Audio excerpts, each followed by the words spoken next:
Sugar, you go to reach for it and you're thinking to yourself, should I have it? Should I not have it? Okay, one little bit won't hurt me, but I don't know. Is sugar good for me or bad for me? Do these thoughts plague you when you just try to pick up a piece of sugar on the shelf? I completely understand. And in this episode, we're going to talk about how to end those thoughts. My name is Leslie Urbis. I'm a registered dietitian and a personal trainer and the creator of Digestion Codes. And this is an integral piece of it. So live on this episode, we're going to talk about the top 3 things to help you to move through this, to make sugar no longer control you. I'm here live with Megan Claire Murphy. Megan, how's it going today? Hey, how are you? I'm good. Fabulous. Awesome. So before this, we were just talking about this. So kind of tell me, you're going for a snack or you're thinking about something sugary. Give us the lowdown of what goes on in your head or in your body while you're about to choose to have that snack. Well, as long as I can remember, I've had this craving for sugar, this addiction to sugar, and I recently lost about 30 pounds over the past year. But when I go to have a sugary snack or junk food, it's just like I think, "Oh, I shouldn't have that." And then I think, "Oh, one won't hurt," and then I go ahead and have it. And then afterwards, there's the guilt that comes afterwards, and I just don't know how to curb my sugar cravings or what I should do to eliminate sugar from my diet, or even if I should.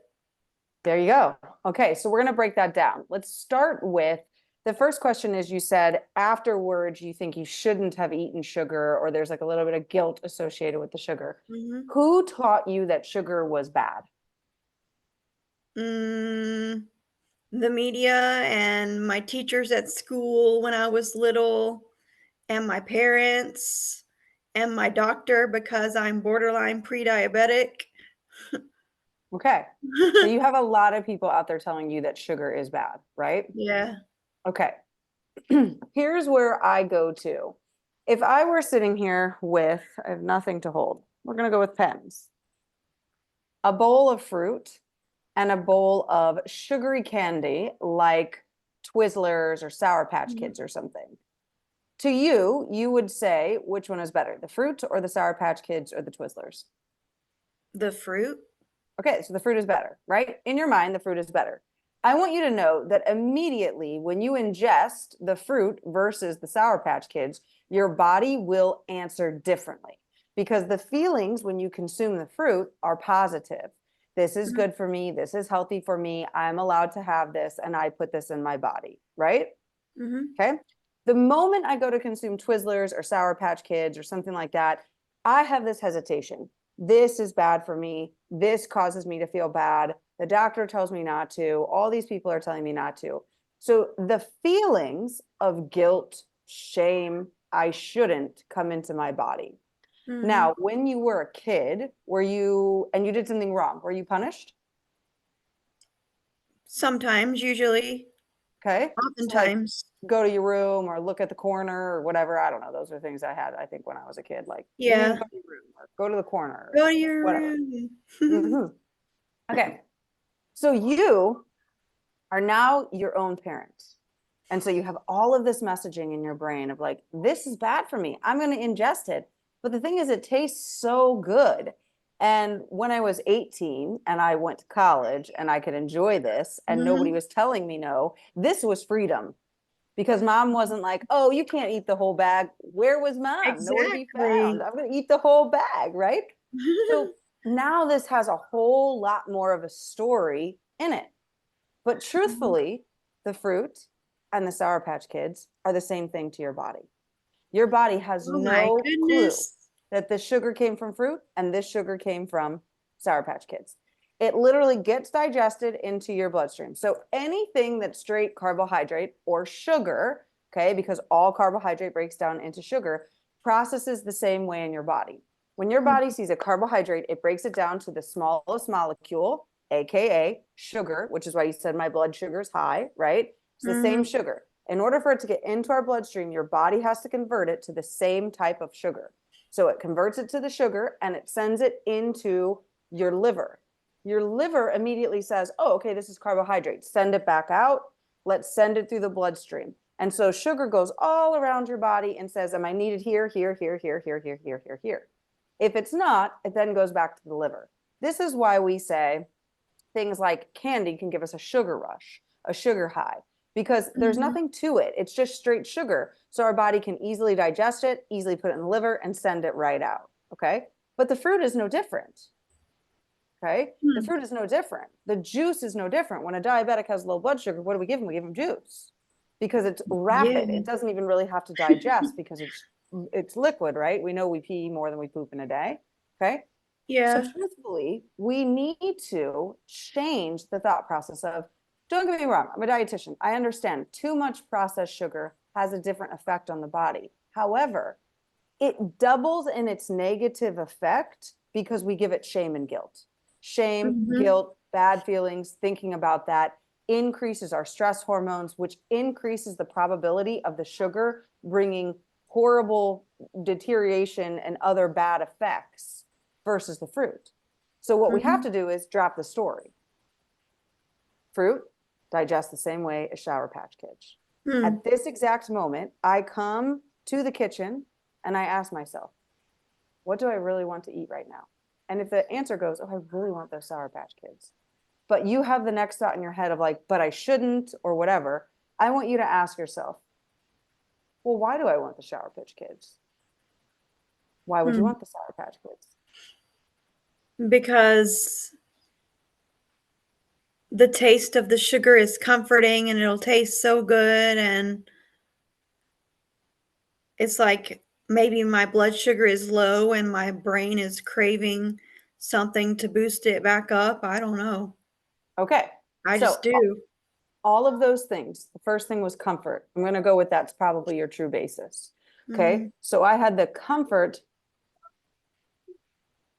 So the comfort, hold on. Your first thing was it's comfort for me. Okay. If it's comfort to you, there's a higher meaning in here. And what I would do is ask yourself, where do I need to be comforted?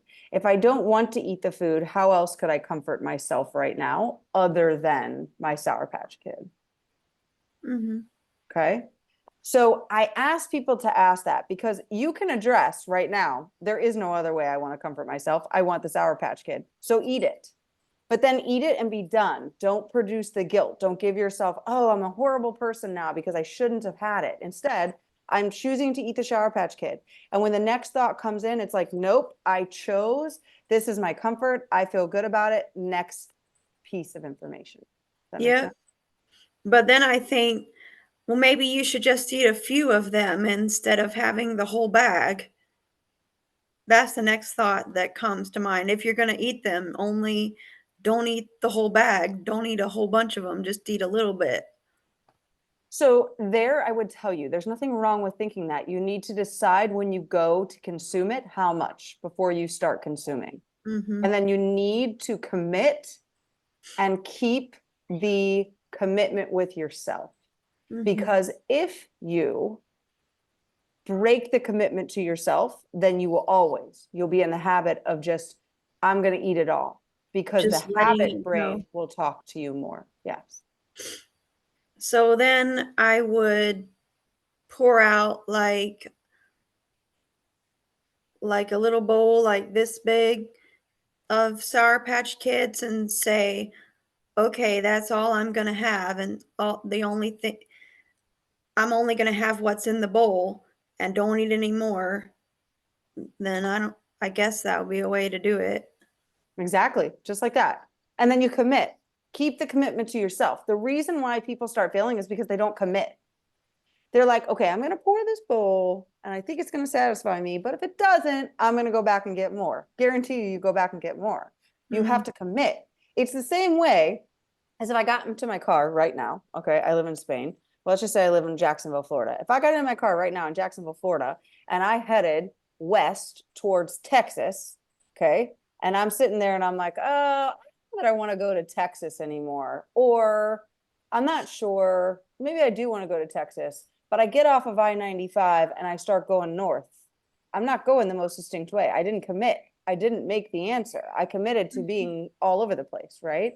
So the thought process here is that you have to commit. Once you go, you have to commit. Why are people continuously failing in their plans? Because they're never committing. They're only committing under the circumstances they want to. So you have to hold the commitment to yourself. You can say, you get to choose. Okay. So first of all, my first piece here was they're no different. Okay. My second piece is I've chosen them because I want the comfort. So then I ask myself, do I want this to be my comfort right now, or do I want something else? If you choose something else, great, commit to that. If you say, no, I want the sugary snack, I want these right now, then what you're going to do is you're going to commit to it. And then you're going to say, okay, I commit to having the snack. How much? And then I commit to that. I commit to this little bowl. I commit to, it's been one of those days and I'm going to eat the whole bag. But then when you're done with your commitment, the next piece that you have to follow through on is that you did nothing wrong and that there's no shame, there's no guilt, there's absolutely nothing happened. Because if so, you drop the stress levels in your body and the sugar will respond better than if you're like, oh my God, I ate that. And the doctor's like so mad at me. And like, I'm hearing my mom's voice in the back of my head. And like, I'm thinking about the 30 pounds I lost. And what if I gained it all back from eating this one bag of Sour Patch Kids? I'm like, oh my God, I'm horrible. That right there, that little spiral in the cycle that we get ourselves into, that causes more issues with our weight and health than just eating Sour Patch Kids ever would. Okay. That is like eye-opening and freedom giving and just wow. I love that. So that is Thank an you. integral piece of your digestion code. That's what I call piece number 2. It's uncovering all of the commitments you've committed to everybody else, because we don't have those things as kids, right? My kids have no filter on any of that. We bought them a candy watch today. It's a thing, I guess. I always had candy necklaces, but there's candy watches now. Okay. And my son, like the moment he started eating, it was like, this is the most delicious thing. He finished it. And I don't give him any issues with the fact that he finished it, the fact that he chose to. I mean, there's probably like 45 calories in the whole thing anyways. It was so tiny. But there's not a guilt produced, because I don't want him to feel bad for choosing him to eat something, right? I don't want the shame and guilt to build, because if so, then he builds a story.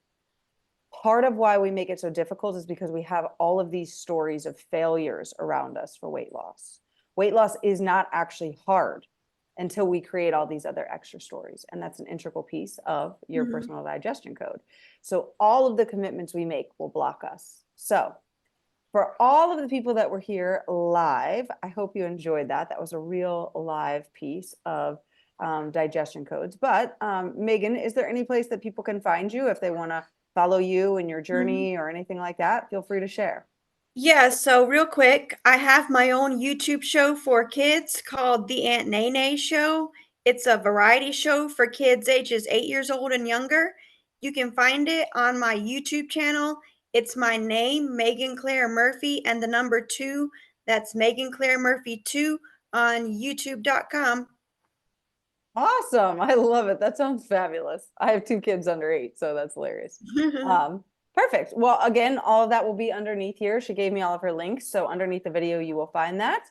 And we thank you so much for being live here on the show with us, and hope you have a good rest of your day. Of course, as always, please like, share, and subscribe to this channel. And I will see you guys on the next reveal of more digestion codes.